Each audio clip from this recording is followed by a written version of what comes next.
Good afternoon, gentlemen of the press, distinguished ladies and gentlemen. I'd like to begin by once again commending the members of our great party, the APC, for finding me worthy to fly the party's flag for the 2023 governorship election here in Delta State. Today, I'm formally presenting myself to you as the governorship candidate of the APC and also the bearer of the hopes and aspirations of all Deltas. We will also be sharing with you our policy document that will form our plan to band together to build a vibrant, equitable, and prosperous Delta State based on core moral values of service, hard work, and shared sacrifice, where everyone has the opportunity to achieve his or her full potential. Distinguished ladies and gentlemen, I entered this race because I am deeply dissatisfied, like most of you, with the state of affairs in Delta State. This event, therefore, marks the beginning of a historic journey which I have committed into the hands of the Almighty God for direction, strength, guidance, and wisdom. It is a journey for the good of the generality of the people of Delta State. My aspiration is beyond the ordinary quest for power. Rather, it is a movement to liberate, rebuild, and reinvigorate our dear state, which ought to be the leading light in the Niger Delta region and indeed Nigeria as a whole. I am certainly concerned that our dear state has been left behind on key development indices despite the huge sums of money that flow into the state from the federation account and 13% derivation along with IGR by way of the various taxes and rates that our hard-working people here in Delta State pay. By the records of the Debt Management Office, DMO, Delta State also has the second highest debt portfolio in this country. This is certainly unacceptable. Ours is therefore a movement to restore and revive a state that has been misgoverned and rapaciously pillaged by those whom we have entrusted with leadership. Ladies and gentlemen, I am Barrister Omo-Agege, the Obarisi of Rogoland. I am an alumnus of the Faculty of Law, the University of Benin, and solicitor and advocate of the Supreme Court of Nigeria, having been called to the Nigerian Bar in 1986.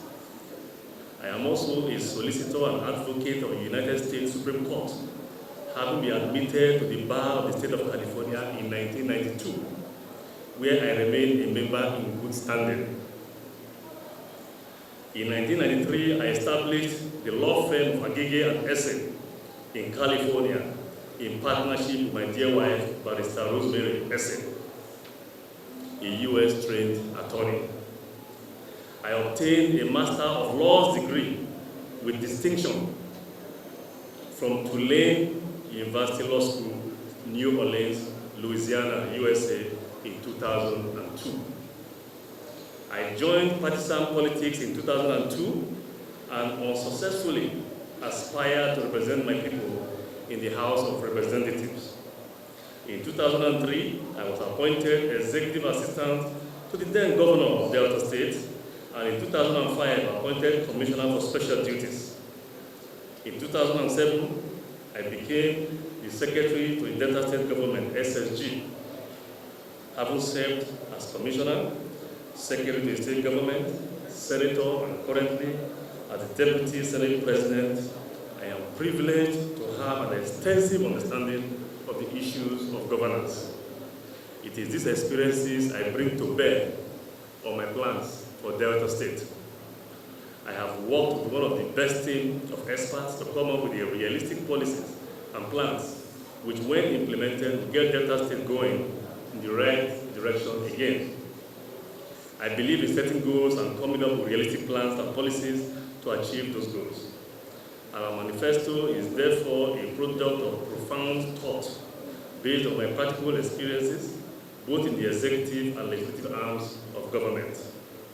Ladies and gentlemen, we've come up with a 60-page manifesto anchored on the EDGE to build a new Delta band.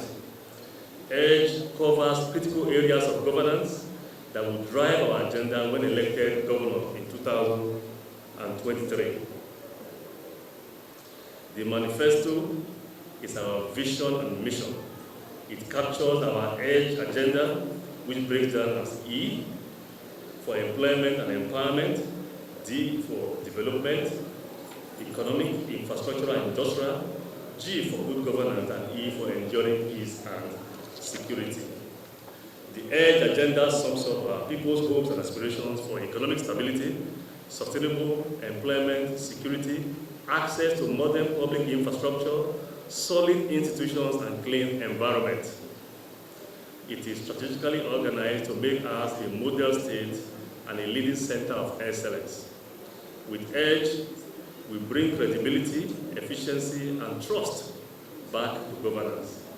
It is the ultimate paradigm shift to reform our public service, cut the cost of governance, eliminate waste, and deny corruption and other crimes comfort and safety in our governance architecture.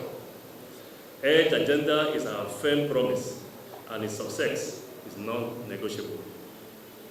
Ladies and gentlemen, our vision for a new Delta is driven by the desire to arrest receding hope among Deltans and build a state where the people's future is brighter than their past. We are aware that our people are seriously worried about the unemployment indices, which are heading skyward, as evidenced by the high percentage of our youth roaming the streets for jobs that do not exist, but certainly can be created if we have a government that fosters the right synergy with the private sector to boost employment.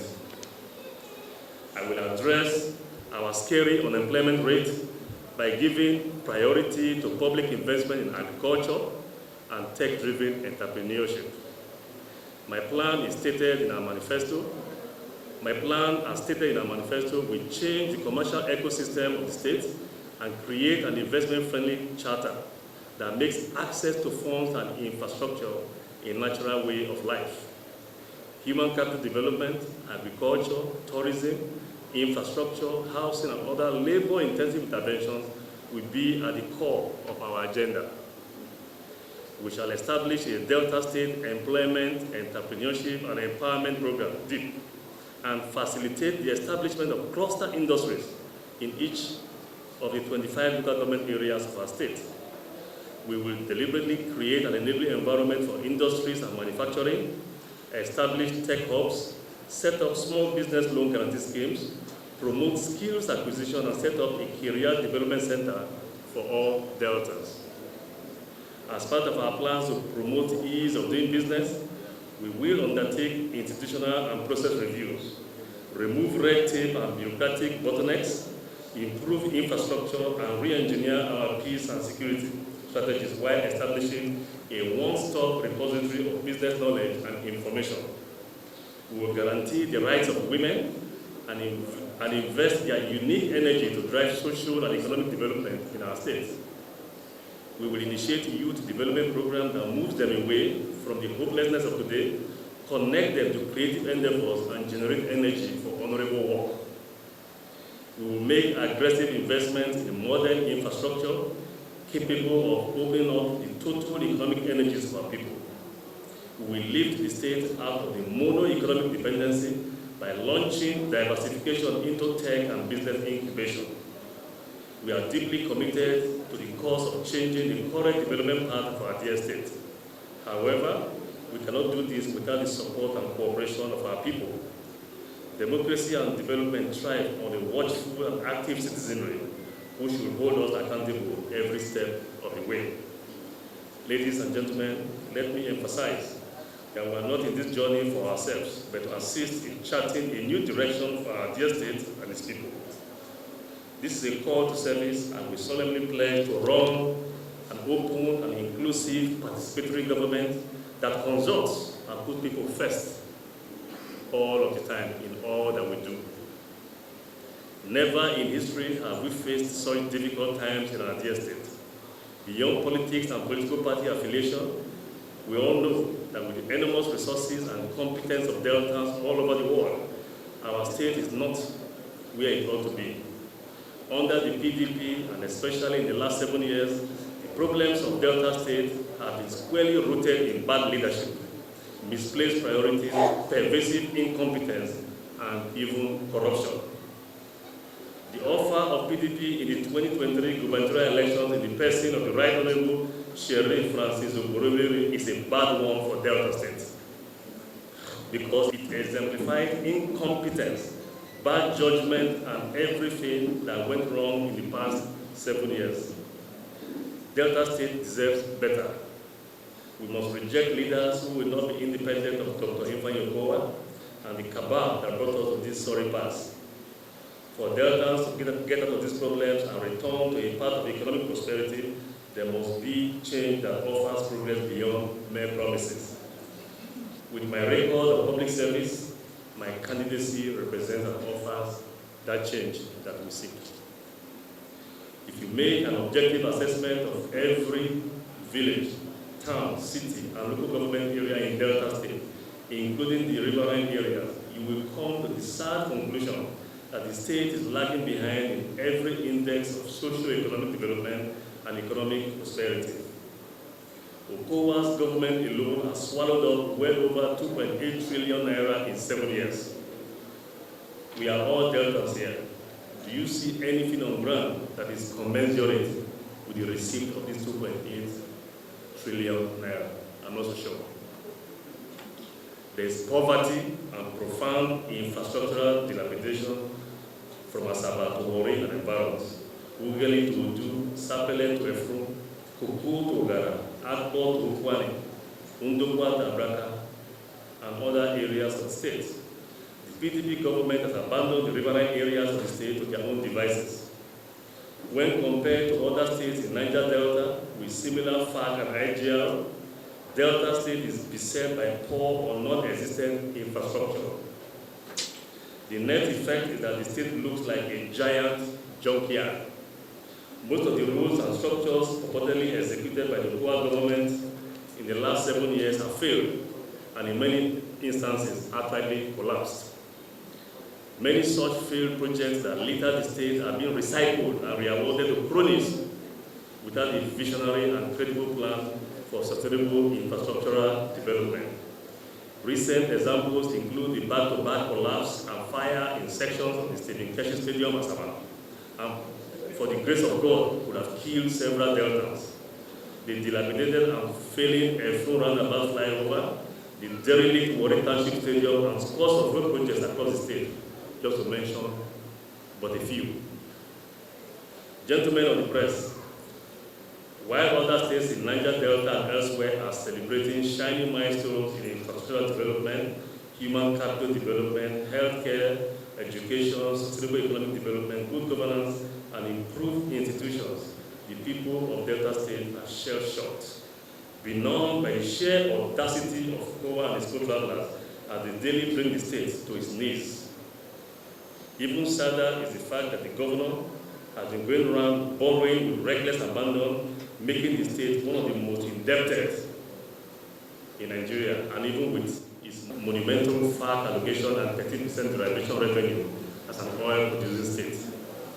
Today, there are strong reasons to believe that monies meant for the development of Delta State are now being channeled to fund the ill-fated ambition of Governor Okowa to become Vice President of Nigeria in 2023 by any means. Just go around the state. The poverty and frustration inflicted by this government on Deltans over the years are palpable and scary. Insecurity, low-quality projects, lack of vision to revive the economy of the state, misplaced priorities in governance, corruption, nepotism, government waste, incompetence, and lack of accountability are pervasive and profound. The PDP government has no clear ideas to create programs and promote policies that support innovation and entrepreneurship. Our working class, our women and youth are cast adrift without as much as even a paddle. And in the 21st century, life remains nasty, brutish, and short for many Deltans. We surely can do better than our label as the Keke capital of Nigeria because of what this government has done and even more failed to do. The new slogan today is "See Delta and Cry." From Delta North to Delta South and Delta Central, tears come to our eyes. We have now come to that time in the history of Delta State when all Deltas must rise in one accord and boldly declare that enough is enough by voting the APC. The hand-picked PDP candidate, the Honorable Sheriff Okorowere, is a mere clone of Okowa because, like his master, his middle name is incompetence. By his background or lack thereof, and public record or the lack thereof, the PDP candidate will be a human disaster in government house. His nomination, championed by an inept and corrupt PDP administration, is an insult to the sensibilities of all Deltans.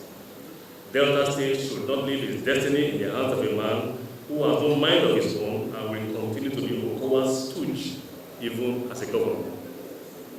Our main opponent will represent a third term for a failed governor who ran out of ideas to develop the state. We call on all Deltans and men of goodwill to reject this imposition by Governor Okowa. Delta State belongs to all Deltans, and we must all join hands to take it back from him.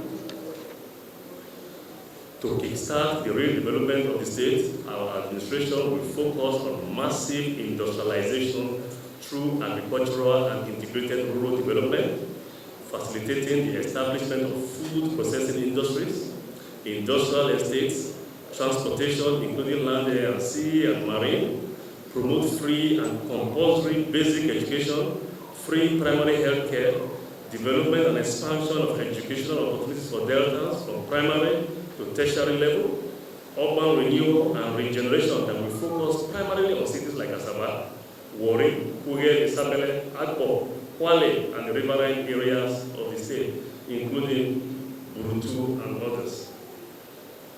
Our government will promote innovation by investing in information and communication technology as a way of modernizing and simplifying government operations. We shall develop and strengthen existing government institutions to promote effective, open, and transparent governance, where every Deltan can participate and hold their leaders accountable. Reform the local government administration to bring government and political participation closer to the people, reduce the cost of governance, and redeploy resources to development programs. Reform and modernize the legislature, judiciary, and other government institutions, and bring them in line with international best practices. Under our government, the era of judges and other relevant government officials having to take records manually will be a thing of the past. Our administration will invest in the appropriate ICT infrastructure to safeguard and modernize government operations and expand access to internet services. Government officials at all levels will be mandated to utilize electronic means of communication in carrying out government business. Ladies and gentlemen, the cumulative effect of these social economic reforms will reduce the real cost of governance and make it easier for Deltans to access programs and contribute to policy formulation directly through their elected representatives. We pledge that our government will be transparent, accountable, and ethical. It will not be business as usual. This failed PDP government has no solid plan to address the insecurity situation in the state. If elected, our government will tackle the challenges of insecurity from day one. Our administration will create a security trust fund, facilitate and equip community policing for every ward, village, and town in Delta State. We will create a system to build security awareness and confidence in our communities for intelligence gathering and sharing at various levels. There will be a revitalized and strengthened State Security Council that will assist in the coordination of law and order. To ensure security in our communities, our government will partner with traditional institutions and community-based youth organizations to ensure and promote communal conflict resolutions. We believe that the development we desire for Delta State can only take place when there is peace and enduring security. Delta State and our government will benefit more if we also elect an APC federal government. An APC-led federal government will partner better with the APC government in Delta State. Our plans to revive the ports in Warri, Koko, and Burutu to boost the economic transformation of Delta State will be better enhanced by an APC-led federal government. We will be able to attract federal projects and influence policies favorable to Delta State in an APC-led federal government with Asiwaju Bola Ahmed Tinubu as our commander-in-chief. Therefore, we call on all Deltans to vote massively for Bola Ahmed Tinubu as President of the Federal Republic of Nigeria, as well as all the APC candidates across the board. Fellow Deltans, ladies and gentlemen, our goal is to build a vibrant, well-governed, equitable, and prosperous Delta State that puts our people first. Deltans deserve better. Enough is enough.